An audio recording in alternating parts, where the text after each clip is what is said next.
you may all be wondering, bakit life with Lily? I'm pregnant, and it's my first baby, our first baby.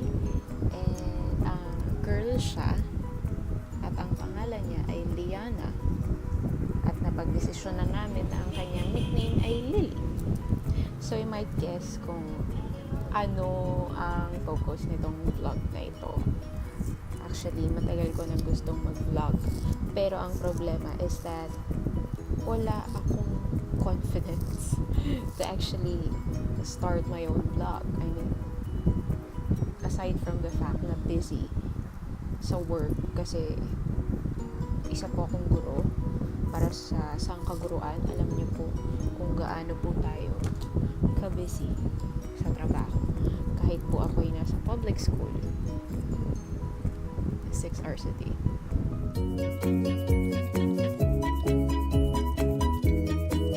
The point is, bakit ako mag-vlog? Sino ba ako? Nobody. Hindi ako popular, hindi ako famous, hindi ako fame or medyo lang.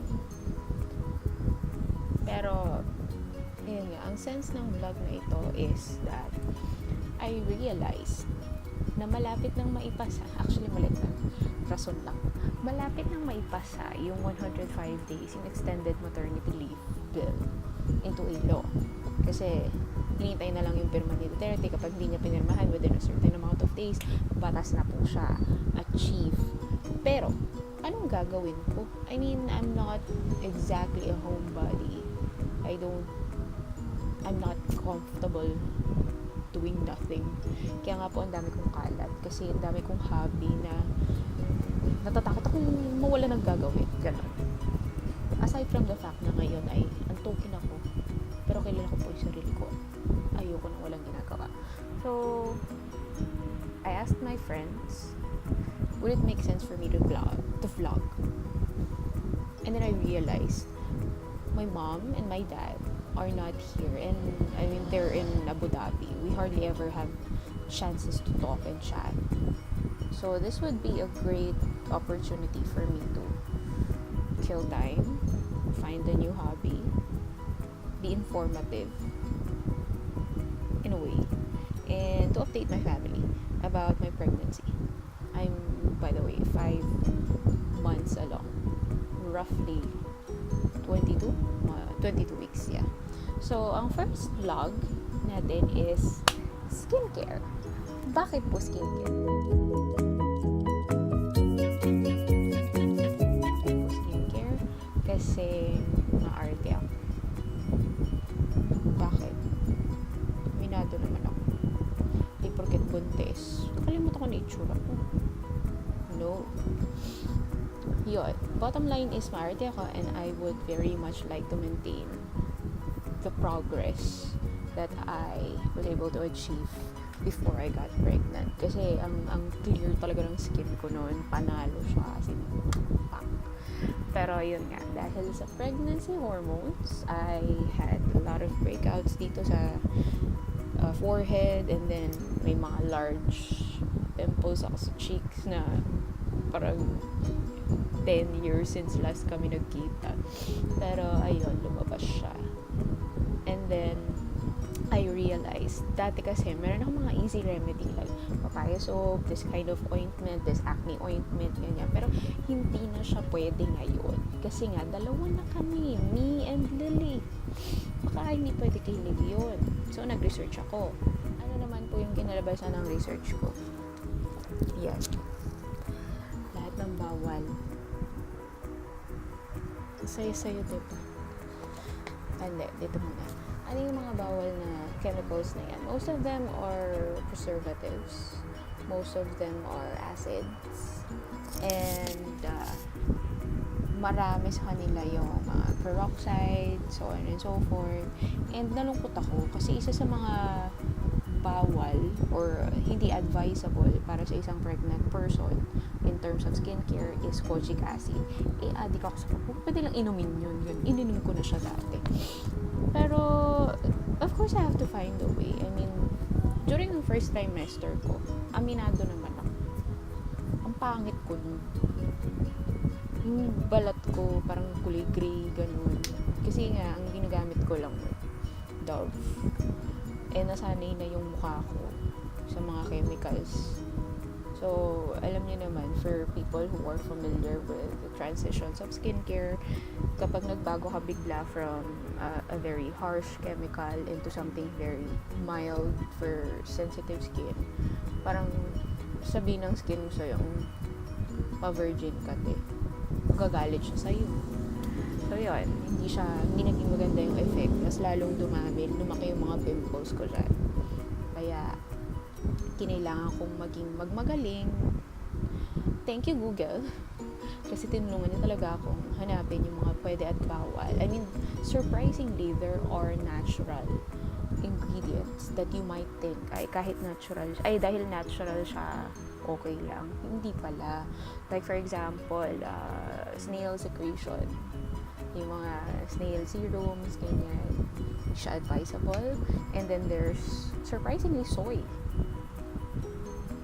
Hindi ko rin alam yung logic mo. Nakita ko lang siya sa website. This website specializing in advice for pregnant moms. So, yun.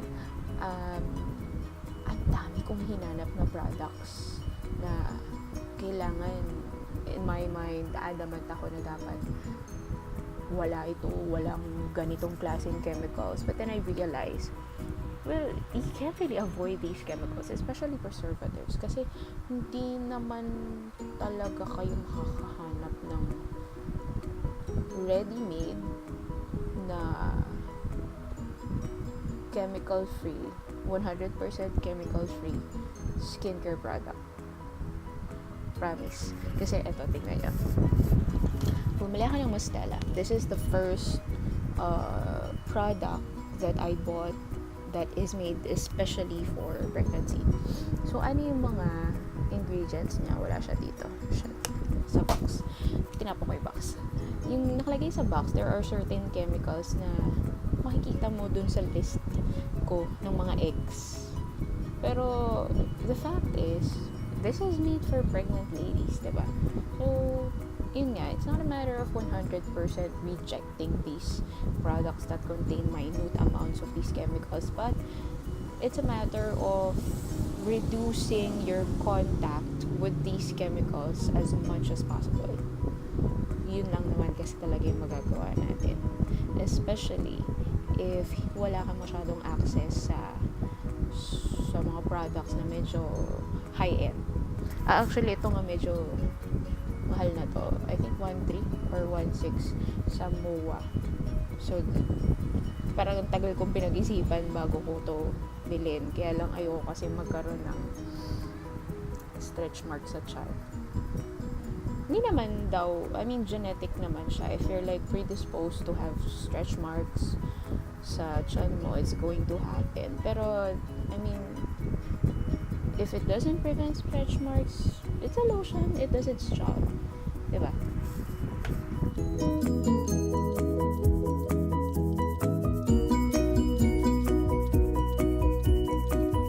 Gagawin po natin yung skincare routine na naisip ko. It exposes me to the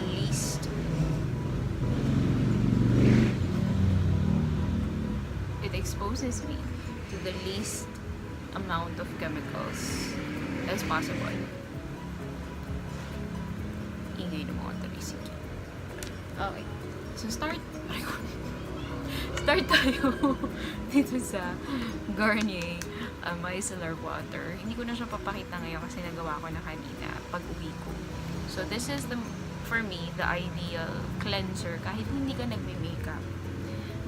Instead of using astringent, eskinol, or what, ito na lang. Kasi safe pa siya. Kahit anong babad mo sa mukha mo, hindi magsusugat yung mukha mo. Kasi water lang siya. Ang ingredients lang niya, water, glycol, glycerin, a little bit of alcohol, and then there are some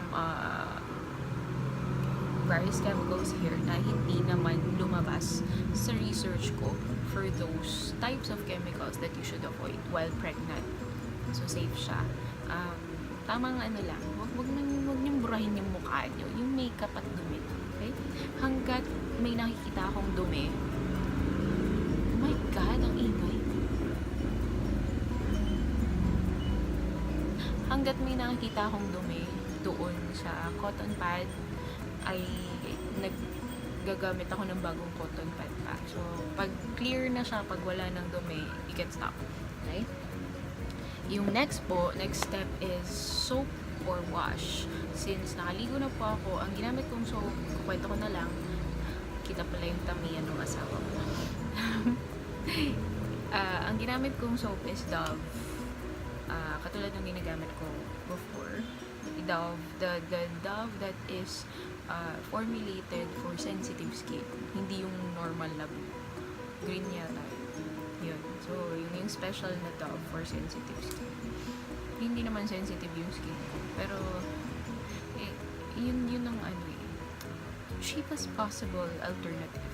Kasi, yung isang alternative is yung cereal foam scrub na usong-uso ngayon, na makikita mo online, na binibenta ng mga beauty pages.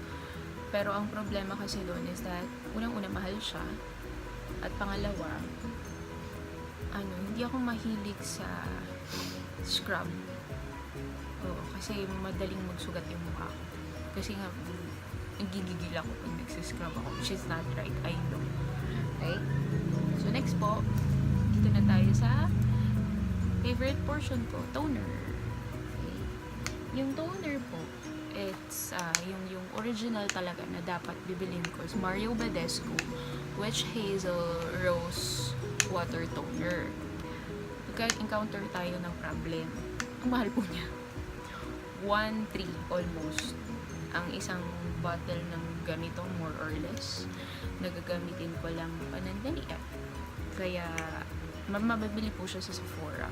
Ang naging option ko is Mamonde. This is a Korean brand. And, mabibili mo siya around like 500 lang online. Just make sure na authentic po siya.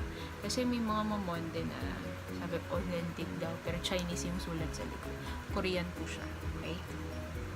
And then, kung titignan mo yung ingredients, meron siyang some type ng preservative, phenocyanethanol, na contain doon siya. Meron siyang na-contain na meron siyang kino-contain na phenocyanethanol. It's a type of preservative that's advised to be avoided by pregnant women. Kaya lang, dun siya sa huling-huli. As in, pinakahuli. So, it's like 0.0 something % lang. And, in all honesty, like I said before, it's not a matter of completely eliminating these chemicals because virtually impossible siya. It's a matter of minimizing your exposure to them. Okay? So, mag-toner po tayo. Hindi po siya yung yung kinakaskas. Ano lang siya. For the sake na mapahiran mo yung face mo, yun nakita no. Dami mo. Dati wala yun eh. Sad. Talagang bumongga siya nung first trimester ko. Akala ko talaga lalaki yung pinagbubuntis ko nun. Girl siya. Hello girl. Medyo may progesterone pa siya nun. Pero parang normal. Iba-iba naman kasi talaga ang pregnancy ng tao. Minsan mapapansin nyo kapag nagtutoner kayo, medyo madumi. In this case, hindi po siya, mukha lang siyang madumi na. Although, yun nga, medyo madumi yung cotton pads. Okay lang yan. Ibig sabihin, ina-assistihan niya yung cleanser mo at yung foam cleanser. Okay. So, yun lang. Yung ibang ang ginagawa, bagong cotton na po yun. Bababat nilang ganun sa acne spots na gusto nilang maklear agad. So, hayaan lang. Hello. Hayaan lang nilang matuyo. Ayan. So, nilinis na po natin yung airport. Makinis na po siya. Pwede na siyang pag-landingan. Ayan. Ay, niyasawa ko. That's my favorite part. Favorite part ko to kasi ang bango. ito ang ginagamit ko. This is what I use for moisturizing. Rose Essence Oil from Miniso. This is around 200 plus pesos. At kung mapapansin nyo, it's not a very thick kind of oil. Watery pa rin siya. Ayan, ang bango-bango po niya. Dun sa ingredients na nasa box niya, safe siya. Marami siyang kasamang ibang oil essence ng iba't ibang fruits. Sa una lang siya shiny. After a few minutes, i-absorb din siya ng skin mo dahil na watery din siya. So, yun. Malaking tulong siya sa moisturizing at saka clearing up of the acne. Nakakawala siya ng pamumula pag tinulugan mo siya overnight. Ayan, tinapa. Gusto niyo ng tinapa? Saan kayo naglilihi? Ako sa mangga. Dati din sila sa akin. Main ako ng manggang hilaw na may kasamang KFC mashed potato. Sarap na sarap po. Inulit ko pa mga 2 times. Drin sila sa akin. Pakain nyo yung gusto ko. Okay? So, yan na po. Let your face absorb the oil. Yung iba gumagamit pa ng face roller. Gusto ko sana bumili, kaya lang tamad ako. Hindi ko na magagamit yun. Siguro sa first day. And then, ito na. Sa lips. Lucas Papaw. It's almost 100% what do you call this? 100% white petroleum with a bit of Carica papaya essence. And may isa siyang preservative, potassium sorbate. Safe naman yung klase ng preservative. Ay, ang dami kong nalagay. Balik ka. Ayan.